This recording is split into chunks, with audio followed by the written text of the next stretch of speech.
Now it's no longer a rumor, but official information. Just yesterday we talked on this YouTube channel about the fact that, according to Israeli intelligence, Iran is preparing an assassination attempt on Donald Trump. And today, the President of the United States himself publicly confirmed for the first time that he is the #1 target on Iran's assassination list and revealed that he left specific instructions for his administration and his military in case this happens. He said that if anything happens to him, Iran, quote, is ordered to be literally bombed at levels it has never seen before. Trump stated that the US military has already identified targets and loaded their weapons for such a case.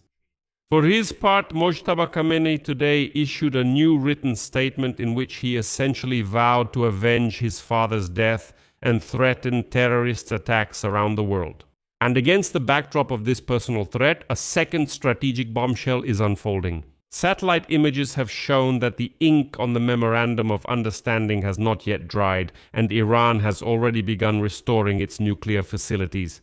And the third line that ties all this together is Donald Trump's tough ultimatum to Tehran, with a deadline set for this evening, that is Saturday. And now Iran is making a strange statement, saying that the strikes on the tankers in the Strait of Hormuz were just, quote, a system error, well, whatever that means. In this episode, we'll break down the plan on Iran revealed by Trump, Iran's conspiracy against Trump, the secret restoration of Iran's nuclear program, and the ultimatum demanding the handover of 400 kilograms of uranium. Otherwise, as they put it in Washington, there will be no deal. My name is Alexei Pechi. Let's discuss these topics together. But before we start, I ask you to subscribe to this YouTube channel. Let's move together toward the goal of 300,000 subscribers, so I would be grateful for each of your subscriptions. And also, please like this video and leave any comment below. So, let's start with the main sensation. In an interview with the New York Post, US President Donald Trump for the first time directly revealed that he had prepared a certain plan for Iran in case of his own assassination. Here is his quote: "I've been on their list for a long time. That's what we're dealing with. The only thing is, I left instructions that if anything happens, they should literally bomb them like they've never seen before." Well, that's the very plan for Iran that's mentioned in the headline of this episode. This is not an abstract threat, but according to Trump, a pre-issued order to the military, a kind of posthumous directive for a massive strike. At the same time, Trump actually denied the sensational news about a new conspiracy that we talked about the day before. When asked about reports that Iran had developed a new plan to assassinate him, he replied that supposedly there was no new plan at all. And Tehran has wanted him dead for years, and as Tehran stated, Israel hasn't found anything new. This is an important nuance for an honest analysis. We'll talk about it a little later. For now, let's just note it and then we'll analyze it. Well, it's not for nothing that I said in yesterday's episode that Israel's warning about an assassination attempt on Trump could be a trick that might make Trump act tougher towards Iran. Nevertheless, already on Saturday afternoon, Donald Trump once again repeated threats against Iran and warned Iran of a strike with 1,000 missiles in response to an attempt on his life. Next is a quote from Trump. 1,000 missiles are loaded and aimed at the Islamic Republic of Iran, and thousands more will follow immediately if the Iranian government carries out its threat. To carry out an assassination or an attempt on the sitting President of the United States of America, in this case on me. The order has already been given, and the American military is ready, willing, and able, within 1 year, with the possibility of an extension, to completely destroy all areas of Iran. Glory to Allah, writes Trump. Well, let me remind you, earlier the Israeli authorities warned the US that Iran was preparing an assassination attempt on Donald Trump, which forced Washington to strengthen security measures for the president, including during his visit to the NATO summit in Turkey. And to understand what's happening, you need a little background. Tehran's hostility toward Trump is not abstract. As they say, it has a specific date of origin. Because Iran has openly sought to kill the US president since 2020 when, on Trump's orders, the commander of the Quds force Qasem Soleimani was eliminated in Baghdad. And since then, avenging Soleimani has become a matter of honor for the regime in Tehran.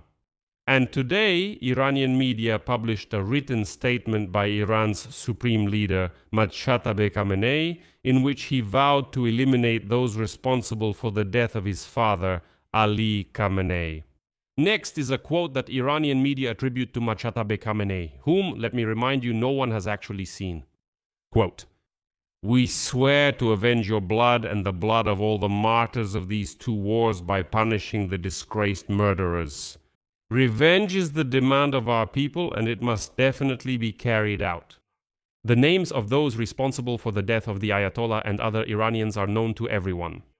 Whether we are here or not, this will be carried out. And soon, freedom-loving people around the world will carry out their part of this divine mission. And here is this last phrase about Iranians. All over the world, well, that's the most concerning part, because it could be a hint at terrorist attacks in European and American cities, and in cities around the world more generally. And it's worth noting here that in recent years, several assassination attempts against Donald Trump have been foiled. The most high-profile one was the shooting at the rally in Butler, Pennsylvania on July 13, 2024, when a bullet passed just a few centimeters from Donald Trump's head and grazed his ear. In February 2026, a court sentenced the man to life imprisonment who tried to shoot Trump at a golf course in Florida back in September 2024. In April, during a dinner with journalists, an armed person was detained, and there were also explosions at that time.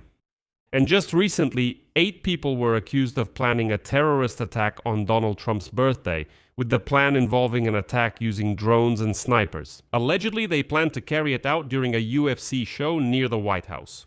And the latest and most ominous development, at the funeral of the slain supreme leader of Iran, Ali Khamenei, participants were unfolding huge banners calling for the elimination of Donald Trump. And Donald Trump's own reaction shows that he takes the threat seriously, even on a personal level. Of course, he tries to boast, but he still understands that the threat is looming over him.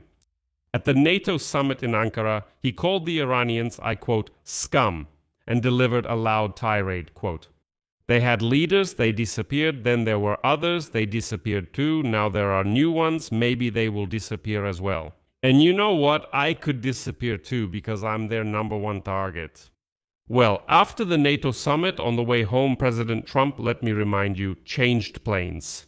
The White House later confirmed that this was done internally, for security reasons. Let me remind you, he was brought to Ankara by Air Force One, which Qatar recently gifted to the United States of America. And on the way back, Trump flew out on the old Air Force One, which, well, has long been in service, so to speak, with the White House.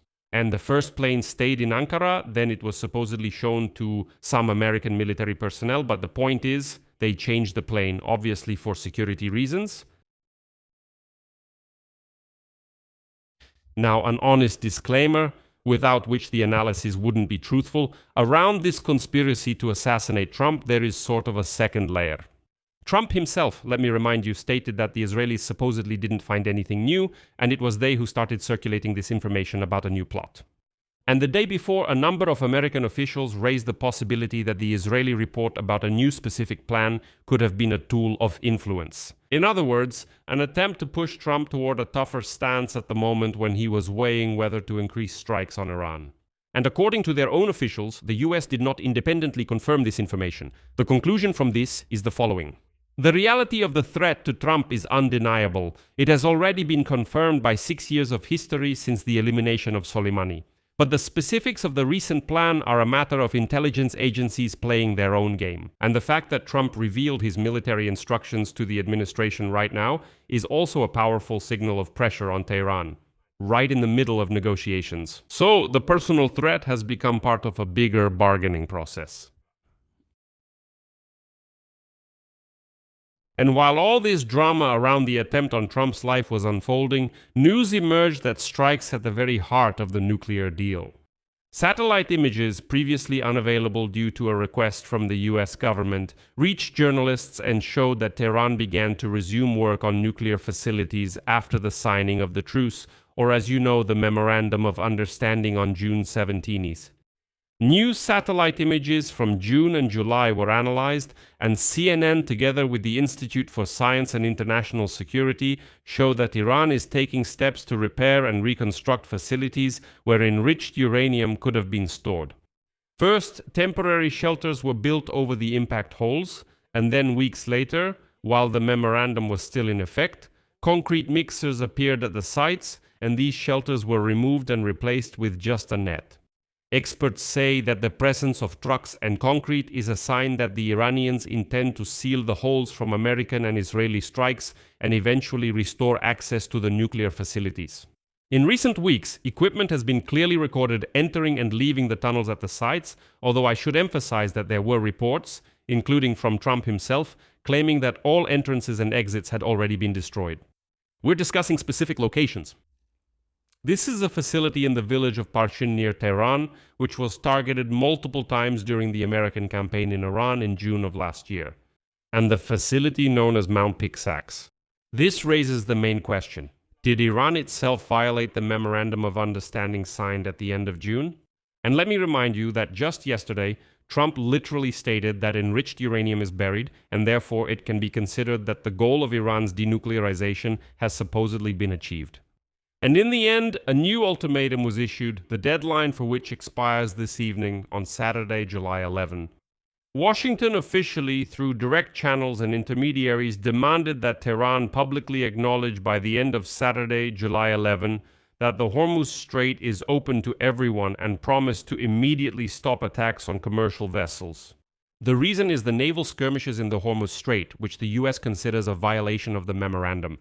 The wording of the American official is extremely tough, saying that if there are no guarantees from Tehran, it will not be the best day for them. That was his quote. But the most explosive demand is, of course, the nuclear one.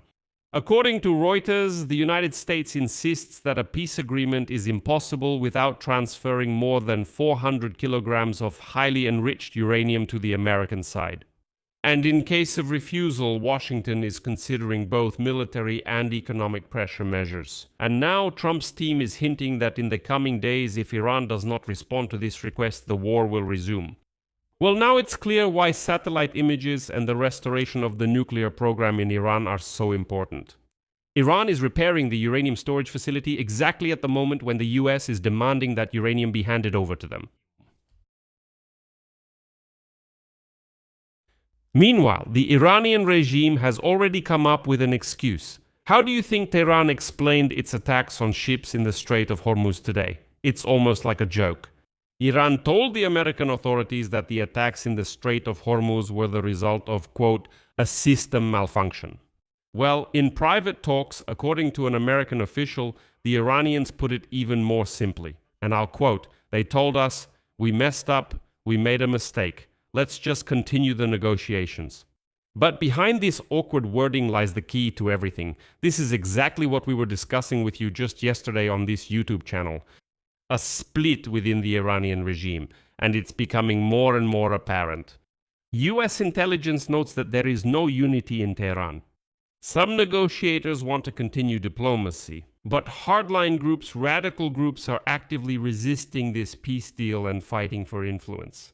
And so, according to the version that the Iranians conveyed to Washington, it was the radical forces who opened fire on commercial ships in the Strait of Hormuz, trying to disrupt any negotiations with the Americans and regain their influence. This explains everything at once. And the strikes, despite the ceasefire and the secret repairs of nuclear facilities, and possibly even these talks about an assassination attempt on Trump. There is, as they say, an Iran that wants to make a deal and then live normally. And there is an Iran that wants to disrupt it at any cost. Today in Muscat, Iran's Foreign Minister Abbas Araghchi, who by the way was pelted with stones by a crowd in Tehran the day before, is holding talks with the head of Oman's foreign ministry, dedicated to the crisis in the Strait of Hormuz. And it is after this summit that Washington is expecting an official declaration. Well, according to Saudi media, on July 12, technical teams from the US and Iran are scheduled to meet in Pakistan. The conclusion from this whole story is that right now everyone is playing a very public diplomatic game. And Donald Trump revealed his plan regarding Iran, namely to order the bombing of the country at levels they have never seen if an attempt is made on his life. For the first time, he publicly admitted he was, so to speak, target number one. Satellites caught Iran secretly restoring nuclear facilities right during the ceasefire. Well, the US issued an ultimatum with a deadline for today and demanded the surrender of 400 kilograms of uranium, without which there will be no deal. The ceasefire, which Trump declared his historic victory a month ago, is actually hanging by a thread. And, figuratively speaking, that thread is being held by some Iranians who just want to cut it. And they're doing everything they can to cut it, but apparently the scissors aren't sharp enough yet. I'm talking about the radicals who are currently firing at ships in the Strait of Hormuz. And finally, I want to tell you why you absolutely should subscribe to this YouTube channel.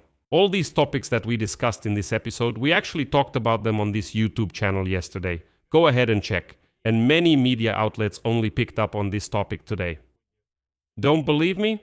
Just watch yesterday's episodes on this YouTube channel about the Middle East and compare them to what many media outlets are writing today. I'll leave it at that. Your opinion, your conclusions, write them in the comments under this episode, subscribe to the channel, hit the bell, and don't forget to like the video. If you want to support the work of this YouTube channel, you can do so with any donation using the links and details in the description of this video. That's all for now. Take care of yourselves. Goodbye, everyone.